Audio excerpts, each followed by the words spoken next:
శ్రోతలకు నమస్కారం. మన ఛానల్కు స్వాగతం. బారిస్టర్ పార్వతీశం 16వ భాగం. రచన మొక్కపాటి నరసింహశాస్త్రి గారు. నాటకాల్లో నుంచి సినిమాల్లోంచి విడుదలై వచ్చే జనంతోటి హోటలు కిక్కిరిసి ఉంది.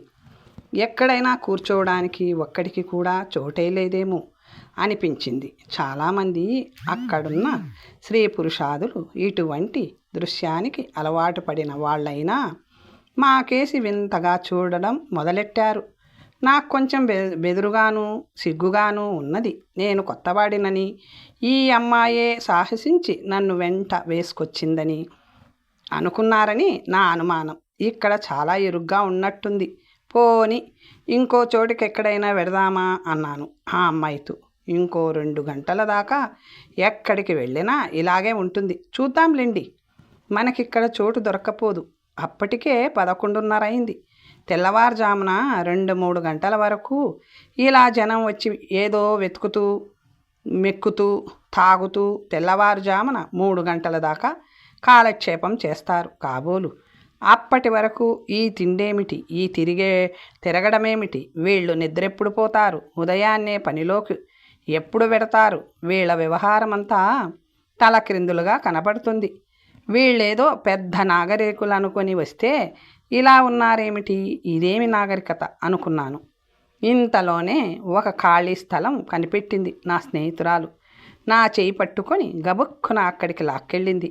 అక్కడ లఘువుగానే పలహారం చేశాం. పలహారం చేస్తున్నంతసేపు నోరూరుకోకుండా ఆ అమ్మాయి గుణ ఏదో మాట్లాడుతూనే ఉంది. నన్ను 1,00,000 ప్రశ్నలు వేసింది. నా దేశం ఎందుకు వచ్చానని, ఎన్నాళ్ళు ఉంటానని, ఎక్కడుంటావని, నాకు సాయంకాలం కాలక్షేపం ఎలా అవుతుందని, నేను వచ్చి సుమారు సంవత్సరమైనా ఇంకా అక్కడ పిల్లలతో పరిచయం చేసుకోకుండా ఎలా ఉన్నావని, ఇలా ఎన్నో నన్ను ప్రశ్నలు అడుగుతూ ఏదో తింటూనే ఉంది. నా సమాధానాలు వింటూనే ఉంది. నా సమాధానాలు వింటున్నప్పుడు తింటూనే ఉంది. ఈ 2 పనులు, తినడము మాట్లాడడం ఏకకాలంలో చేయడం నాకు కొంచెం ఇబ్బంది అనిపించింది. ఆమె అడిగిన ప్రశ్నలన్నిటికీ ఎంతో ఓపికగా కులాసాగా సమాధానాలు చెప్పాను. అంతసేపు ఆ అమ్మాయి మధ్యను నవ్వుతూ చాలా బాగా మాట్లాడింది. ఇక్కడేదో చాలా కాలం నుంచి స్థిరపడిపోయిన వారిలా ఉన్నారు, కానీ కొత్త వారిలా కనబడడం లేదే, అసాధ్యులులా ఉన్నారు. మీ దగ్గర ఎలాగైనా కొంచెం జాగ్రత్తగానే ఉండాలనిపిస్తుంది అంటూనే నెమ్మదిగా నాతో నడుస్తూ ట్రామ్ దాకా వచ్చి అక్కడ కూడా నిలబడి, ఈవేళ మిమ్మల్ని కలుసుకోవడం నాకెంతో సంతోషంగా ఉంది. నేను ఈ ఊరికి కొత్తే, ఇక్కడ పుట్టినదాన్ని కాను. ఇక్కడ ఉద్యోగానికి వచ్చి ఒంటరిగా ఉంటున్నాను. నాకంటూ స్నేహితులెవరూ అట్టే మంది లేరు. మీరేమనుకుంటున్నారో కానీ అందరితో పరిచయం చేసుకునే చొరవ నాకు లేదు. మీ దేశస్థులని ఈ ఊళ్ళోనే మొదటిసారిగా చూచాను.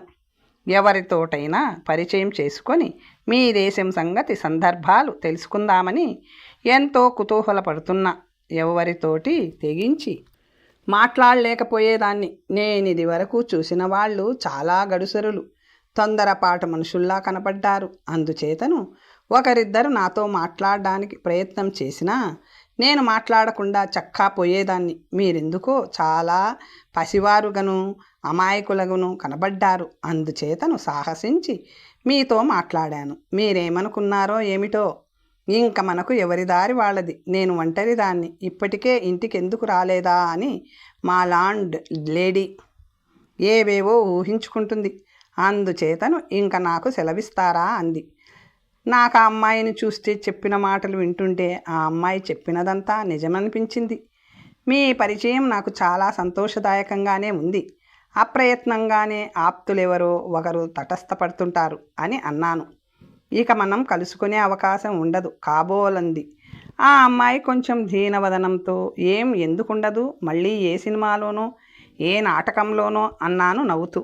అంతేనా, మనం పోనీ విడిగా కలుసుకొని ఏ కొండల మీదకో పార్కుకో పోయి కులాసాగా కబుర్లు చెప్పుకోకూడదా అంది. ఎందుకు చెప్పుకోకూడదు, అలాగే కలుసుకుందాం అన్నాను. వెంటనే ఆదుర్దగా ఎప్పుడు ఎక్కడంది. అది నీ ఇష్టం. నువ్వే చెప్పు, నీకెప్పుడు తీరికవుతుందో, ఎక్కడ కలుసుకుంటే బాగుంటుందో అన్నాను.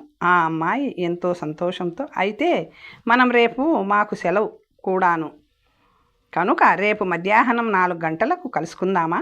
అప్పుడే ఏదన్నా సినిమా చూచి కాసేపు షికారుకి వెళ్ళి కులాసాగా కబుర్లు చెప్పుకుందాం అంది. ఓ అలాగే, తప్పకుండా కలుసుకుందాం అనగానే ఆ అమ్మాయి ముఖం ఎంతో సంతోషంతో వికసించింది. తనే కలుసుకునే చోటు టైము ఏర్పాటు చేసి good night, thank you so much అని నా చేతిని తన రెండు చేతులతోనూ ఊపి మారు మాట్లాడలేకుండా తిరిగి చూడకుండా ఒక్క పరుగున చక్కా పోయింది. నేను కాసేపు అలాగే ఆ పిల్ల వైపే చూస్తూ నిలబడిపోయాను. ఎంతసేపు నిలబడ్డానో నాకు తెలియలేదు. అక్కడికి ట్రామ్ రావడం, జనం గబగబ ఎక్కడం తెలుసుకొని నేను ఎక్కడానికి ప్రయత్నం చేసి చాలా సమర్థంగా ఉండడం చేత కులాసాగా నడిచి వెళ్దామనిపించింది. బస దాకా నడక ఆరంభించాను. దారిలో ఒకరిద్దరు పిల్లలు నా కేసి చూసి నవ్వారు. నేను నా దారిన పోవడం చూసి నో గుడ్, లాభం లేదు అంటూ చక్కా పోయారు. ఒకరిద్దరు నన్ను చూసి కన్ను గీటారు. నేను పలక్కపోయేసరికి దగ్గరికొచ్చి హలో జానీ అన్నారు. నువ్వు పొరపాటు పడ్డావు, నేను జానీని కాదు. ముందుకు వెళ్ళిపోయాను. టూ యంగ్, మరీ చిన్నతనం అనుకొని నవ్వుకుంటూ వాళ్ళు వెళ్ళిపోయారు. దారిన పోయేవాళ్ళు యువతీ యువకులు పరస్పరాలింగనాల్లో నడుస్తూ ఈ వేడుక చూస్తూ నవ్వుతూ వాళ్ళు చక్కా పోయారు. ఎవరో ఒక నడి వయసులో ఉన్న ప్రేమికులో దంపతులో ఇంకొకరో ఎవరో ఇద్దరు నన్ను పలకరించడం, నేను మాట్లాడలేకపోతే వాళ్ళు నన్ను చెయ్యి పట్టుకొని నన్ను ఆపడానికి ప్రయత్నించడం, నేను నెమ్మదిగా చెయ్యి విదిలించుకొని సారీ గుడ్ నైట్ అని రావడం వాళ్ళు గమనించి that's right young man, you have got be jolly careful, మంచి పని చేశావు నాయనా, కొంచెం జాగ్రత్తగా ఉండాలి వీళ్లతో అని వాళ్ళ దారిన వాళ్ళు చక్కా పోయారు. నేను నా బసకు చేరుకునేటప్పటికీ 12 అయింది. యజమానురాలు పిల్లలు గాఢ నిద్రలో ఉన్నట్టున్నారు. చడి చప్పుడు లేదు. నేను నిశ్శబ్దంగా నా గదిలోకి వెళ్ళాను. నా గదిలో బల్ల మీద కాసిని వేడిపాలు, వెన్న రాచిన 2-3 రొట్టె ముక్కలు పెట్టి ఉంచింది మా ఇంటి యజమానురాలు. నేను పాలు మటుకు తీసుకొని ఈ వేషం తీసేసి పైజామా తొడుక్కొని కాసేపు ఆ రాత్రికి జరిగిన సంఘటనలను తలుచుకుంటూ నాకు నేనే గుడ్ నైట్ చెప్పుకొని పడుకున్నాను. మరునాడు మధ్యాహ్నం 3 గంటలకు ఆ అమ్మాయి చెప్పిన సంకేత స్థలానికి వెళ్ళాను. నేను వెళ్ళేటప్పటికి ఆ అమ్మాయి వచ్చి నా రాకకు ఎదురు చూస్తుంది. నన్ను చూడడంతోటే మందహాసంతో ఎదురుగా వచ్చి గుడ్ ఆఫ్టర్నూన్ అని కరచాలనానికి చెయ్యి అందించి మీరొచ్చారు, చాలా సంతోషం, తప్పక వస్తారని ధైర్యం ఉంది కానీ అయినా ఎక్కడో కొంచెం సంకోచం కూడా లేకపోలేదు. అయినా మీ ముఖం అబద్ధమాడే ముఖంలా కనపడలేదు కూడాను అన్నది తడుముకోకుండా. అయితే ముఖాన్ని బట్టి మనిషిని తెలుసుకోగలరన్నమాట. ఆ విద్య నాకు కూడా నేర్పుదురు కొంచెం. నాకు ఎవరిని చూచినా అందరిలోనూ మంచే కనబడుతుంది. ఎందుచేతనంటారు అంటే ఆవిడ నవ్వుతూ మీరు మంచివారు కనుక అందరిలోనూ మంచే కనబడుతుంది అన్నది. ఇలా మాట్లాడుకుంటూ సమీపంలోనున్న హోటల్కు వెళ్ళి లఘువుగా టీ పలహారం తీసుకొని ఒక సినిమాకు వెళ్ళాం. అక్కడ హాస్యరస ప్రధానమైన చార్లీ చాప్లిన్ అనే ఆయన నటించిన చిత్రపటం చూపించారు. చాప్లిన్ పటం చూడడం అదే మొదటిసారి. ఎంత అద్భుతంగా ఉందో చెప్పలేను. ఒక మాట మంతి లేకుండా, పాట పద్యం లేకుండా కేవలం వాళ్ళ నటన వల్లనే కథంతా మనకు అర్థమయ్యేటట్టు ఎంత చక్కగా వేశారు అందులో. చాప్లిన్ హాస్య నటన మరీ అద్భుతం. అతని పటం చూచిన సుమారు గంట సేపు నేను నాతో సమానంగా పక్కనున్న అమ్మాయి మేమేనన్న మాటేమిటి, ఆ హాల్లో ఉన్న ప్రేక్షకులంతా ఆ హాస్య నటన చూచి ముగ్ధులై పరవశులై ఒళ్ళు తెలియని ఆనందంలో మునిగిపోయాం. మా నవ్వులతో హాలు మారుమ్రోగిపోయింది. పిక్చర్ చూడ్డం పూర్తి కాగానే బయటికొచ్చి మళ్ళీ కొంచెం టీ సేవించి అక్కడి నుంచి కబుర్లు చెప్పుకుంటూ ఒక కొండ మీదికి కులాసాగా నడిచి షికారుకు వెళ్ళాం. అప్పటికి సుమారు 6 గంటలైంది. మేము వెళ్ళేటప్పటికే వందలాది వేలాది జనం జంటలు జంటలుగా ఆ కొండ మీద షికారుకొచ్చి ఉన్నారు. అందరూ 190 మంది పైగా యువకులే.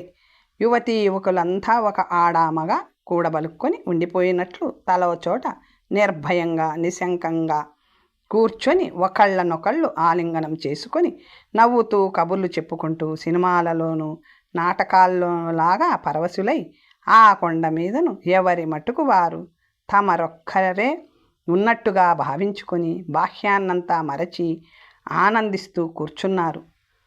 కొద్ది మంది మటుకు కొందరు కుర్రవాళ్ళు ఒకచోట వేరొక చోట కొందరు ఆడవాళ్ళు కూర్చొని కబుర్లు చెప్పుకుంటున్నారు. మేము ఒక పొద దగ్గరికి చేరాం. ఈ మధ్యన ఇటువంటి దృశ్యాలు కొంచెం అలవాటు పడినా ఇక్కడ శృంగారం తప్ప మరేమీ ఉన్నట్టు కనబడలేదు. మేము కూర్చున్నాం. 2-3 నిమిషాలు మా ఉభయులకు కూడా ఏం మాట్లాడాలో తోచలేదు. తరువాత ఆ అమ్మాయి నా ముఖం కేసి చూస్తూ, ఏమండి అలా మౌనంగా కూర్చుంటే ఎలాగూ? చెలికత్తెను తీసుకు ఇంత దూరం వచ్చినది మౌనంగా కూర్చోవడానికా అన్నది. నేను నవ్వుతూ, నువ్వన్నది కొంచెం సవరణ చెయ్యాలి. నేను చెలికత్తెను తీసుకురాలేదు, చెలికత్తె నన్ను తీసుకొచ్చింది. అందుచేతను నాకు ఉత్సాహం కలిగించే కబుర్లు ఏమన్నా చెప్పవలసిన బాధ్యత మీదే అన్నాను. అమ్మా, అలాగైతే ముందు మీ సంగతి కొంచెం చెప్పండి. మీరెక్కడి నుంచి వచ్చింది, ఎంతకాలమయ్యింది, ఇక్కడ మీ అనుభవాలేమిటో ఇవన్నీ ఒక్కటొకటే చెప్పండి. బోలెడంత కాలక్షేపం అవుతుంది అన్నది.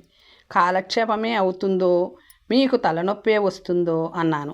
మరేం పర్వాలేదులేండి. తలనొప్పి ప్రారంభం కాగానే నేను మీతోటి చెప్పకుండానే వెళ్ళి ఓ తలనొప్పి మాత్ర తెచ్చుకుంటాను అన్నది నవ్వుతూ.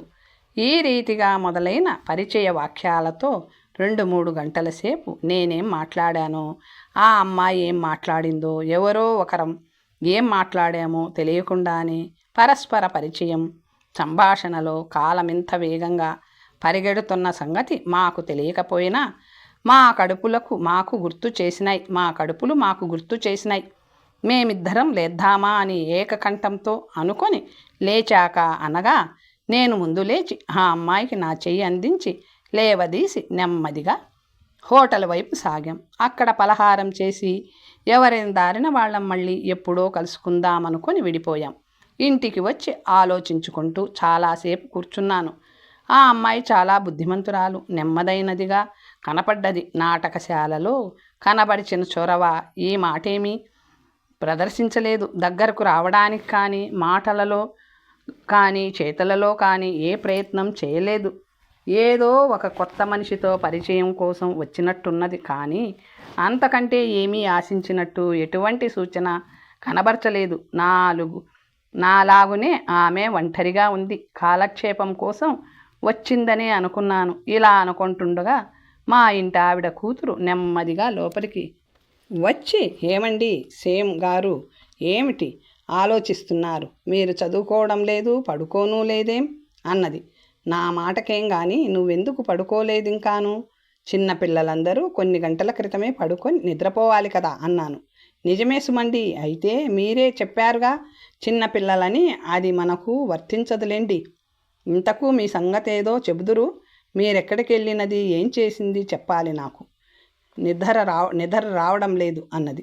సరే, తప్పనిసరి అయితే చెప్తాను. నీకు కోపం వస్తే నన్నేమీ అనకూడదు అన్నాను. నాకు కోపం ఎందుకు వస్తుంది? ఇంతకు కోపం వచ్చే పనేం చేశారో అన్నది. మొన్న నాటకానికి వెళ్ళినప్పుడు అన్నట్టు నీతో చెప్పలేదు కదూ. మొన్న రాత్రి నాటకానికి వెళ్ళాను. నాటకం ఎంతో బాగుంది. అక్కడొక చక్కని చుక్కతో పరిచయమైంది.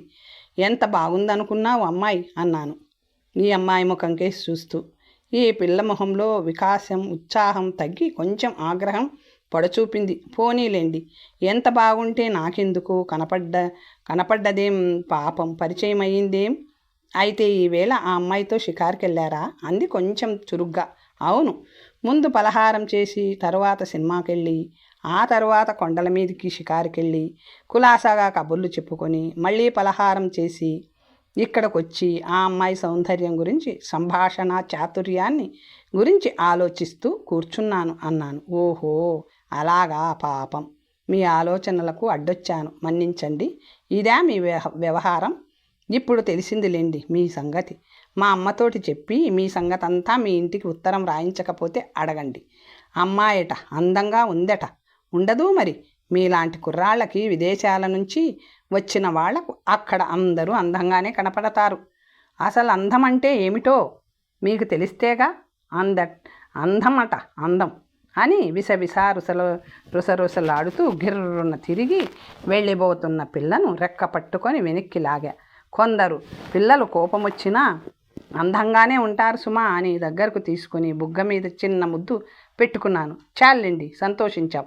ఆ అమ్మాయి దగ్గర చేసిన పనులన్నీ ఇక్కడ చేయక్కర్లేదు. అవన్నీ తలుచుకొని పడుకోండి పాపం అంది. అక్కడ ఈ చిన్న పని కూడా చేయలేదంటే నువ్వు నమ్మవు. మరి ఎలాగా? ఇంత కోపం ఎందుకమ్మా నా మీద అన్నా నవ్వుతూ. మీరెవరు, నేనెవరు, మీ మీద నాకెందుకు కోపం అంది. అయితే నువ్వు ఊరికే తమాషా చేస్తున్నావన్నమాట. పోనీలే, ఈ గొడవకేం కానీ చార్లీ చాప్లిన్ పిక్చర్ ఎంత బాగుందనుకున్నావు. నాకు మళ్ళీ అది కానీ అతనిదే మరో పిక్చర్ కానీ చూడాలని ఉంది. నువ్వు తీసుకెళ్ళక తప్పదు. నన్ను ఏమంటావు అన్నా. సంతోషించానులేండి అంటూ ఒక్క మాట నన్ను వెక్కిరించి నాకు అందకుండా ఒక్క పరుగున అవతలికెళ్ళిపోయింది. ఎంత చిత్రం! ఈ అమ్మాయికి కూడా అసూయే కాబోలు. అందుకనే ఆయనెవరో స్త్రీకి మారుపేరు అసూయ అన్నాడు అని నాలో నేను నవ్వుకుంటూ పడుకునే ప్రయత్నం చేశాను. ఆ ఊళ్ళో అనగా ఎడింబరోలో ఉన్న భారతీయ విద్యార్థులందరిలోనూ నేనే చిన్నవాడిని అనుకుంటాను. అయినా ఎందుచేతనో అందరి ఆదరణకు, అభిమానానికి పాత్రుడనయ్యాను. ఎందుచేతనంటే కారణం చెప్పలేను. అన్ని భాషల వారు, అన్ని రాష్ట్రాల వారు కూడా నేను కనబడితే ఉత్సాహంగా, సంతోషంగా పలకరించి నా యోగక్షేమం విచారిస్తూ ఉంటారు. మా క్లాసులో తోటి స్కాట్ విద్యార్థులు కూడా నేనంటే అభిమానం పెంచుకుంటున్నారు. నా ప్రోత్సాహం మీదను, నేను చేసిన సూచనల మీదను తెలుగు వాళ్ళందరూ తరచూ కలుసుకోవడం, ఉగాది, విజయదశమి, దీపావళి, సంక్రాంతి లాంటి పండుగలు మనం కలిసి జరుపుకుంటే బాగుంటుందని నేను మన వాళ్ళందరితోటి చెప్పాను. మా రాజు కూడా నా సూచనను బలపరిచాడు. అందుకు ఆంధ్ర సోదరులందరూ ఏకగ్రీవంగా ఆమోదం తెలిపారు. అప్పటికీ వారం రోజుల్లో రానున్న ఉగాది పండుగతో మా తీర్మానం అమలుకు ప్రారంభించాం. ఆనాడు కార్యక్రమం వేప పువ్వు పచ్చడితో కాక అది దొరకని కారణం చేతను ఉదయాన్నే పులిహోర పలహారంతో ప్రారంభించాం. పులిహోర నేను రాజు కలిపి తయారు చేశాం. పోపు దగ్గరికి వచ్చేటప్పటికి నూనె లేదన్న సంగతి జ్ఞప్తికి వచ్చింది. అక్కడ మన నూనెలేవి దొరకవు, నెయ్యి బాగుండదు. అందుకని మా లేమ్డ్ లేడీని సంప్రదించి ఆమెను వెంటనే బజారుకి తోలి ఆలివ్ ఆయిల్ తెప్పించి దానితో పని జరిపాం. పులిహోర బ్రహ్మాండంగా ఉందని మిత్రులందరూ మమ్మల్ని అభినందించారు. కొట్టులో ఏకకాలం మందు ఇన్ని మిరపకాయలు, చింతపండు, ఆవాలు వగైరా కొంటుంటే కొట్టువారు నిర్ఘాతపోయి ఎందుకని మమ్మల్ని అడిగి ఇవన్నీ పలహారాలకు ఉపయోగిస్తాం అనడంతోనే అవి తిని మేము ఏమైపోతామో అని వాళ్ళు హడలి బేజారయ్యారు. మధ్యాహ్నం ఓ చిన్న సభ ఏర్పాటు చేసుకొని అక్కడ పాటలు, పద్యాలు తోటి ఆనాటి కార్యక్రమం నిర్విఘ్నంగా జరుపుకున్నాం. ఆ సభకు మనవాళ్లే కాకుండా కొందరు ఇతర రాష్ట్రీయులు కూడా వచ్చి మెచ్చి ఆనందించారు. తర్వాత వాళ్ళు ఇలాంటివి జరుపుకుంటే బాగుంటుందని నిశ్చయించుకున్నారు. ఆనాడు ఒకరిద్దరు దక్షిణాత్యులు, ఒక తెలుగతను కొత్తగా వచ్చారు. వాళ్ళు ఈ సభకొచ్చారు. అందులో కొత్తగా వచ్చిన తెలుగతను నేనిక్కడ సభా నిర్వహణకు బాధ్యత వహించడం, హడావిడిగా అందరితోనూ తిరగడం చూసి నేనేదో నాయకుడిననుకొని నెమ్మదిగా నా దగ్గరకు వచ్చి నా పరిచయం చేసుకున్నాడు. సభాంతమందు అతనికి ఇంకా ఎక్కడా గది దొరకలేదని, ఒక చిన్న హోటల్లో ఉన్నానని, తెలిసిన వాళ్ళెవరూ లేరని, తనకా విషయంలో కొంత సహాయం చేయాలని అర్థించాడు. సరే, దీనికేముంది, తప్పకుండాను మర్నాడు కలుసుకుందామా అని చెప్పి అతన్ని పంపించాను. లండన్లో మీనన్, ఇక్కడ రాజు నాకు ఇటువంటి సందర్భంలో చూపిన అవ్యాజానురాగం, నేను అమూల్యమైన సహాయం జ్ఞప్తికొచ్చినాయి. అప్పుడు ఉదయాన్నే ఆ యువకుని తీసుకొని మధ్యాహ్నం వరకు తిరిగి నాకు కొంచెం దగ్గరలోనే ఒక రూమ్ కుదర్చగలిగాను. తరువాత నా దక్షిణాత్యులు వచ్చి అడిగితే వాళ్లకు అటువంటి సహాయమే చేయగలిగాను. వీళ్ళు ముగ్గురు నన్నొక క్షణం కూడా విడవకుండా నాకు అంగరక్షకులుగా తయారయ్యారు. నాకు రాజు చెప్పిన పాఠాలే ఇక్కడ ఎలా ఉండాలో, ఎలా తిరగాలో, ఎలా మాట్లాడాలో వగైరా విషయాలన్నీ ఎంతో విపులంగా వీళ్లకు నేర్పాను. ఎంత నేర్పినా చిత్రం ఏమిటంటే అడుగడుగున దినదినము ఎన్ని అవకతవకలు చేసేవాళ్ళో లెక్క ఉండేది కాదు. ఇంత తెలివి తక్కువగా ఎందుకు ప్రవర్తించారు వీళ్ళు అనుకునేవాడిని. రోడ్డు మీద నడవడం దగ్గర నుంచి భోజనం దగ్గర ఆచరించవలసిన విధానం వరకు అన్నీ పిల్లవాళ్లకు చెప్పినట్టు చెప్పాను. అయినా సరే నడుస్తూ రోడ్డు మీద గాండ్రించి ఉమ్మేయడం, ముక్కు చీదడం మొదలైనవి పనికిరావని ఎన్నిసార్లు చెప్పినా వాళ్లకు ఓ పట్టాన ఎక్కలేదు. అందులో ఒకతనికి పొడుము అభ్యాసం కూడా ఉందట. వాడస్తమానం భర్రని పొడుము చీల్చడం, బిర్రని చీదడం, ఆ చెయ్యి ఏ లాంతరు స్తంభానికో ట్రామ్లో ఉంటే ట్రామ్ కారుకో రాయడం చూచిన వారందరూ అసహించుకోవడం. నేను ఆ విషయం అతనికి తెలియపరిచి, ఇంతకు నీకు ఆ పొడుము ఎక్కడ దొరికింది అన్నాను. మా ఇంటి దగ్గర నుంచి తీసుకొచ్చానండి అన్నాడు. నాకు నవ్వు వచ్చింది. పొడుము కూడా తీసుకొచ్చావా బాబు? ఏమాత్రం తెచ్చావేమిటన్నాను. బరువుగా ఉంటుందని అట్టే తేలేదండి, ఒక వీసెడు మట్టుకు తెచ్చాను అన్నాడు. నా గుండె ఆగిపోయినంత పనైంది. వీసెడే? మరిక్కడ దొరుకుతుందో దొరకదో, దొరకపోతే మనం చేసుకోవడానికి సాధన సామాగ్రి సంపాదించే వరకు సరిపోతుందనే ఉద్దేశంతో ఓ వీసెడు తెచ్చాను. శాంపిల్ చూస్తారా అన్నాడు నవ్వుతూ తన పొడుంకాయ తీస్తూ. వద్దులే బాబు ఉంచు. ఇంకేం తెచ్చావేమిటి అన్నాను. కొద్దిగా పండ్లు తోముకోవడానికి బొగ్గు పొడి, భోజనంలోకి సాంబార్ పొడి, రసం పొడి, కొంచెం మిరియాలు, యాలకులు, లవంగాలు, ఇంకా ఇలాంటి చిల్లర సామాన్లు, ఒక్క పొడి కూడా కొద్దిగా తీసుకొచ్చానండి. తరువాత ఇక్కడ దొరుకుతాయి కదా అన్నాడు. దొరక్కేం చేస్తాయి, చచ్చినట్టు దొరుకుతాయి. అంతగా దొరక్కపోతే ఏ సెలవుల్లోనో ఇంటికెళ్ళి ఏకంగా తలో టన్ను తెచ్చుకొచ్చి ఇక్కడో చిన్న కొట్టు పెడితే నీకు ఖర్చులు కలిసొస్తాయి. ఇక్కడ సాటి సోదరులకు ఉపయోగంగాను ఉంటుంది అన్నాను. నేను నిజంగా అన్నానో వేళాకోళంగా అన్నానో అర్థం కాలేదు వాడికి. అయినా నవ్వుతూ, అవును సార్, మీరు చెప్పింది నిండా బాగుంది సార్, మంచి ఐడియా చెప్పారు సార్ అని నన్ను స్తోత్రం చేసి నాకు మరీ సన్నిహితుడై ఊరుకున్నాడు. వాళ్ళు విద్యాలయంలో చేరారు. ఎన్నాళ్ళు చదువులు వాళ్ళు ప్రారంభించారు. ఇలా ఉండగా ఒక రోజున అక్కడున్న ఒక స్కాట్ దంపతులు రాజును, నన్ను, మరొక ఇద్దరిని, ఈ క్రొత్తగా వచ్చిన వాళ్లను ఆదివారం సాయంకాలం టీకి రమ్మని పిలిచారు. సరేనన్నాం. ఈ క్రొత్తగా వచ్చిన మిత్రులకు అక్కడెలా ఉండాలో ఏమిటో అన్నీ ఒక్కసారి మళ్ళీ ఉపదేశం చేశాను. ఆ సాయంకాలం 4 గంటలకు విడివిడిగానే మేమంతా మమ్మల్ని పిలిచిన వారింటికి చేరుకున్నాం. చిత్రం ఏమిటంటే మేమక్కడికి వెళ్ళేసరికి సోఫా మీద కాళ్ళు జాపుకో పడుకొని హాయిగా ఏదో నవల చదువుతున్నాడు నా పొడుము శిష్యుడు. మేమంతా తెల్లబోయాం. ఇదేమిటి, ఎప్పుడొచ్చావన్నాను. పొద్దున్నే వచ్చానన్నాడు. నీ బొంద, పొద్దున్నే రావడం ఏమిటి, సాయంత్రం రమ్మంటే అన్నాను. వాడేమో నవ్వుతూ తుళ్ళుతూ లేకుండా, ఎప్పుడైతే ఏమండి, నాకు పని ఏం లేదు, వాళ్ళు రమ్మన్నారు కదా, మంచివాళ్ళు, వాళ్ళ స్నేహం చేసుకుందామని ప్రొద్దున్నే వస్తేని. సార్, తప్పా సార్ అన్నాడు వెర్రి చూపు చూస్తూ. అబ్బే, తప్పేముంది, వాళ్ళు ఎలా సంతోషించి ఉంటారు అన్నాను. అవును సార్, నిండా మంచివాళ్ళు, చాలా మర్యాద చేశారు సార్ అన్నాడు.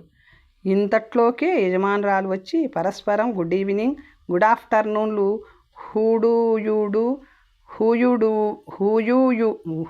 హూడూయూడు చెప్పుతూ తరువాత నేను నెమ్మదిగా ఆమెను యువతలకి పిలిచి, వాడేదో ఉదయాన్నే వచ్చాడట, మీరేమీ అనుకోక మమ్మల్ని మన్నించండి, కేవలం అమాయకత్వమే కానీ మరో ఉద్దేశమేమీ లేదు వాడికి, ఇంక నేనెప్పుడూ ఇటువంటి తెలివి తక్కువ జరగదు అని హామీ ఇచ్చాను.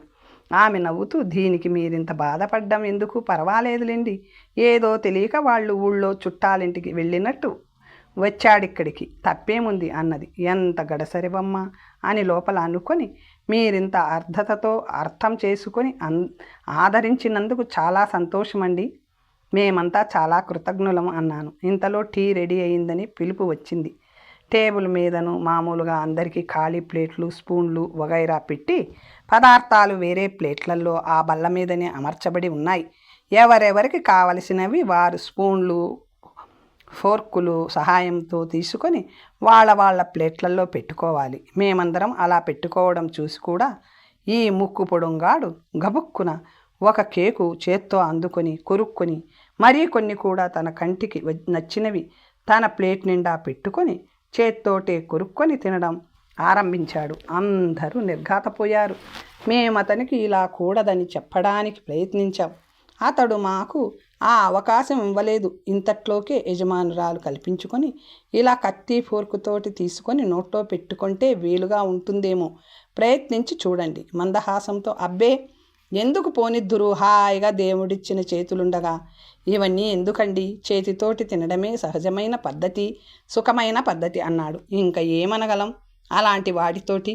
అందరం నోరు మూసుకొని సహించి ఊరుకున్నాం. ఇది చాలక వాడు కుడి చేత్తోటి తీసుకు తినడం ఇంటి వాళ్ళకు మరీ ఇబ్బంది అనిపించింది. మీరెప్పుడూ ఇలాగే తింటారా అంది ఇంటావిడ. అవునండి, ఇంకెలా తింటాం అని ఇంకా ఏదో అనబోతుంటే నాకు ఒళ్ళు మండి వాడికి మా అసంతృప్తి అసహ్యము తెలిసే మార్గం లేక బల్ల అడుగు నుంచి వాణ్ణి ఒక్క తోపు తన్నాను. మొర్రోమన్నాడు. నేను నోరు ముయ్యమని కళ్ళెర్రజేసి నగ్న చేశాను. మరేం లేదులేండి, నేను కాలు చాపుకుంటే ఆ కాలు తగిలి ఉంటుంది, మన్నించండి అన్నాను. ఇంకా ఏం జరుగుతుందో అని కంగారు పడుతూ త్వరలో టీ పార్టీ ముగించి మరీ కొంచెం సేపు ఈ మాట ఆ మాట చెప్పుకుంటూ కాలక్షేపం చేసి యజమానుల దగ్గర సెలవు తీసుకొని బయలుదేరాం. బయటకొచ్చి చూస్తాం కదా, ఆ పొడుంగాడు ఇంకా రాలేదు. ఇదేమిటో ఈ వింతని నేను మళ్ళీ లోపలికెళ్ళాను. వాడొచ్చే సూచనలేవీ కనబడలేదు. యజమానురాలి ముఖంలో చికాకు కనబడుతూ ఉంది. నాకు ఒళ్ళు మండింది. ఏం ఇంకా రావేం అన్నాను. నేను ఈ రాత్రి ఇక్కడే ఉండి ఉదయాన్నే రూమ్కి వెళ్దామనుకుంటున్నాను అన్నాడు. నాకు విపరీతమైన కోపం వచ్చింది. యజమానురాలు మా సంభాషణ వింటూ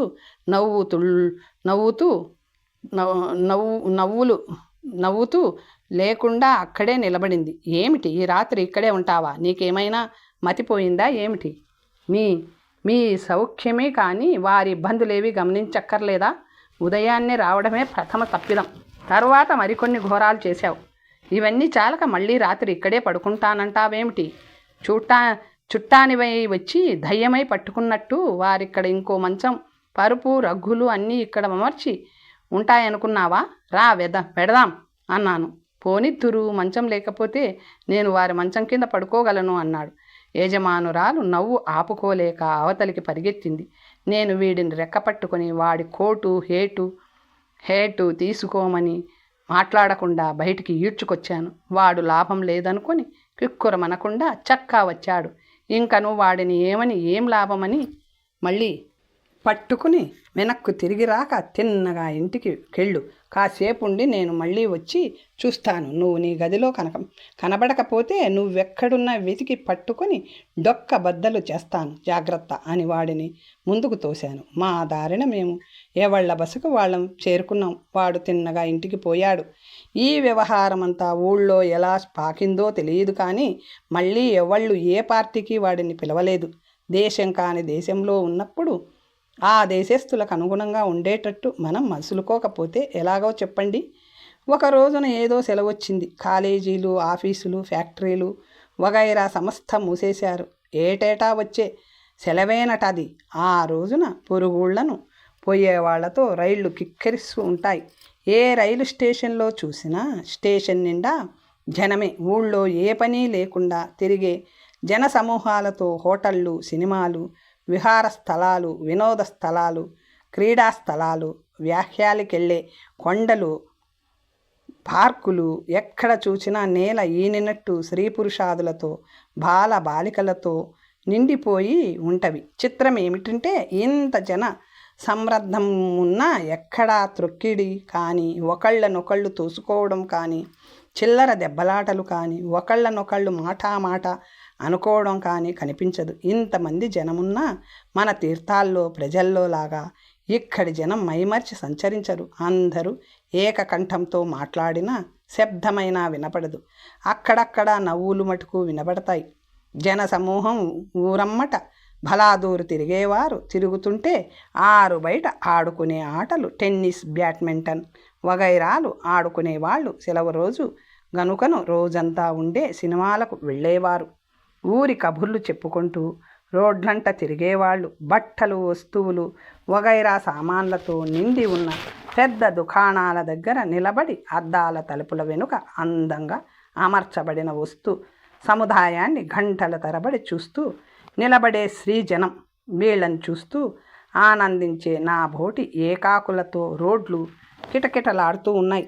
మరి కొందరు కొంచెం నడివయసు వాళ్ళు, వయస్సు ముదిరిన వాళ్ళు ఒక పబ్లిక్ హౌస్లోకి వెళ్ళి అక్కడ కొంచెం మద్యపానం చేస్తూ స్నేహితులతో గంట గడిపి అక్కడ నుంచి మరో చోటికి, అక్కడ నుంచి మళ్ళీ మరో చోటికి, ఇలా గంటకొక పబ్బు చొప్పున మారుతూ ఆ రోజంతా గడిపే సోదరులు కొందరు అన్ని గంటలు మద్యపానం చేసినా మన వాళ్లకు మళ్ళీ పెద్ద పెద్ద కేకలు వేయడం, దెబ్బలాడడం, హద్దుమీరి సంచరించటం సాధారణంగా కనిపించదు.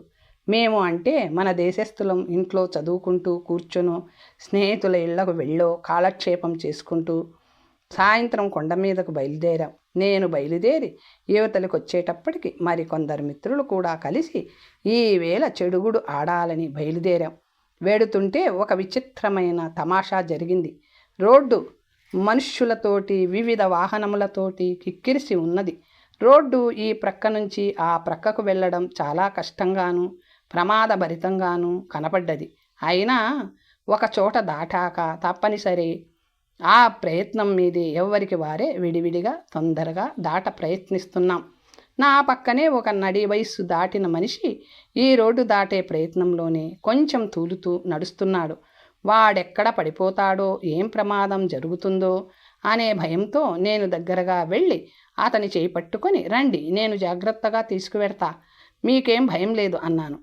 అతను ఒక పెద్ద నవ్వు నవ్వి నా చెయ్యి విదిలించుకొని నా కేసి నిదానంగా చూస్తూ పడబోయి నిలదొక్కుని, అబ్బాయి నీ వయసుకి ఇంత మదిర పుచ్చుకోకూడదు చూశావా, అది భరించాక ఎలా తూలుతున్నానో, కొంచెం జాగ్రత్తగా వెళ్ళు, నాకు తొందర పనుంది అన్నాడు.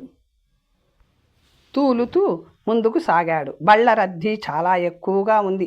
వర్షధారల మధ్యను అర్జునుడు రథం నడిపినంత నేర్పుతో ఈ వాహనాల్ని తప్పించుకు నడవాలి. ఈ మనిషి ఇంకొక 4 అడుగులు ముందుకు వేసి ధబీమని క్రింద పడిపోయి ఎదర వైపు నుంచి వస్తున్న 30 ఏళ్ల స్త్రీ మీద పడి ఆమెను గట్టిగా పట్టుకొని నిలబడి నవ్వుతూ ఆమె కేసి చూసి కొంచెం ముద్దు మాటలతో థ్యాంక్ యూ డియర్ కష్టం మీద ఆమె చీదరించుకొని ఆ వాసన భరించలేక ఆ మనిషిని అవతలికి తోసేయబోయింది.